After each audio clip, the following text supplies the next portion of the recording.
বৃন্দাবন যাচ্ছেন, আজকে রাত্রি বৃন্দাবন যাবেন, কিন্তু অনেক পয়সার প্রয়োজন আছে।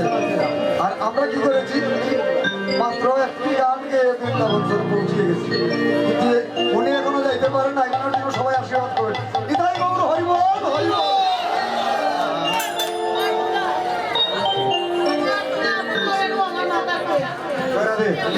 রাধে রাধে। শ্রীরাম বৃন্দাবনে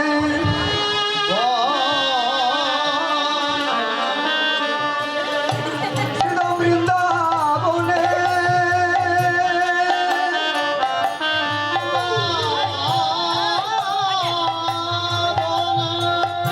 শ্রীরাম বৃন্দাবনে একটি লীলা হয়েছিল। সেই লীলায় কানাই বলরাম শ্রীরাম সদানন্দকে নিয়ে যমুনার তীরে খেলা করেছেন, আর আমার পদকর্তা পদে ভাব দিয়েছেন। যমুনার তীরে কানাই শ্রীরামের লইয়া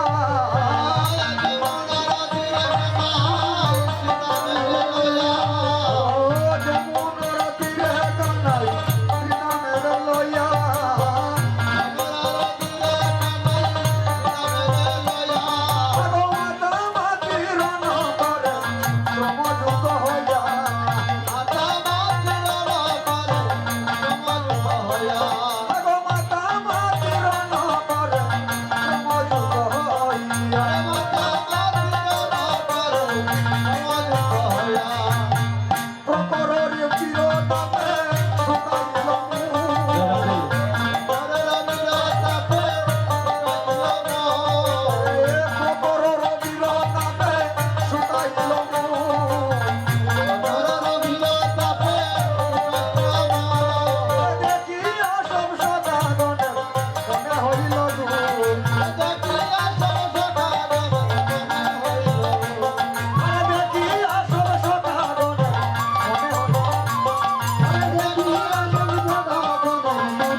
খেলা,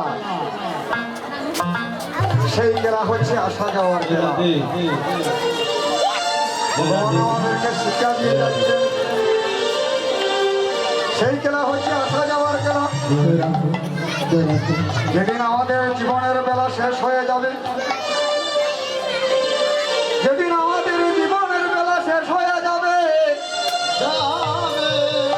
সেদিন আমাদেরও আপন গৃহে ফিরে যেতে হবে। সেদিন আমাদেরকে আপন গৃহে ফিরে যেতে হবে, কারণ আমরা যে কোনো সংসার খেলা মেতে আছি, স্ত্রী পুত্র কন্যা ভাই বন্ধু আত্মীয় পরিজন নিয়ে। কিন্তু জীবনের বেলা যখন ফুরিয়ে যাবে, এই দেহ থেকে যখন প্রাণ পাখি উড়ে যাবে, এই দেহ থেকে যেদিন প্রাণ পাখি উড়িয়া যাবে,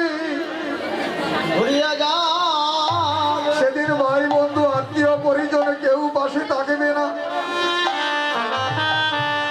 যেমন কিছুদিন আগে আমাদের শ্রীহরি সন্ধ্যের সদস্য গোপাল দাদা আমাদেরকে ছেড়ে চলে গিয়েছে। আমি আলমপুরে ছিলাম, নাম যজ্ঞ কীর্তন করছিলাম, এমন সময় উনি দেহত্যাগ করেছেন। তদ্রুপ আমাদেরকে আপন গৃহে যেতে হবে, ভাই বন্ধু আত্মীয় পরিজন কেউ সাথে থাকবে না।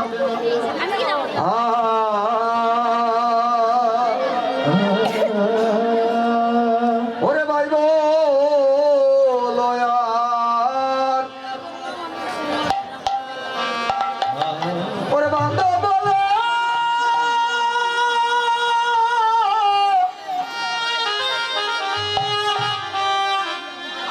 ওরে কেউ তো কারো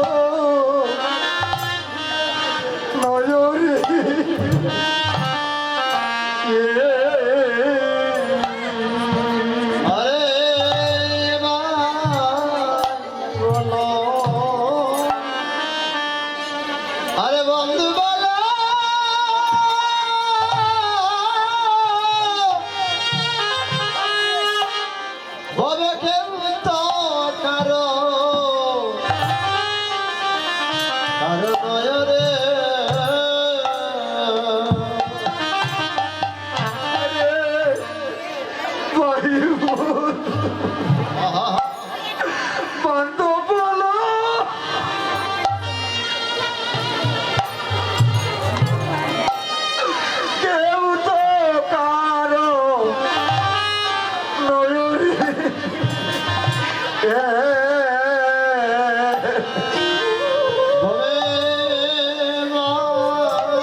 পথিকে পথিকে পথের দেখা পতিকে পতিকে পথের দেখা পথিকে পতিকে পতিকে পথের দেখা ওবে এসেছে একা যাবে একা পতিকে পতিকে পথের দেখা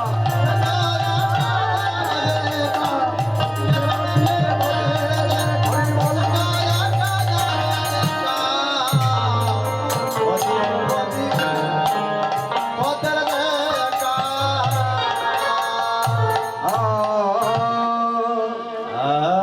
কৃষ্ণ বুঝি ভারতরে সংসারে দেয়াইনু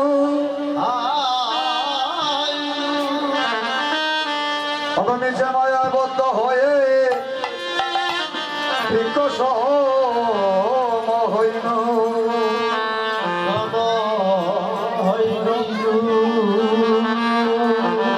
আমি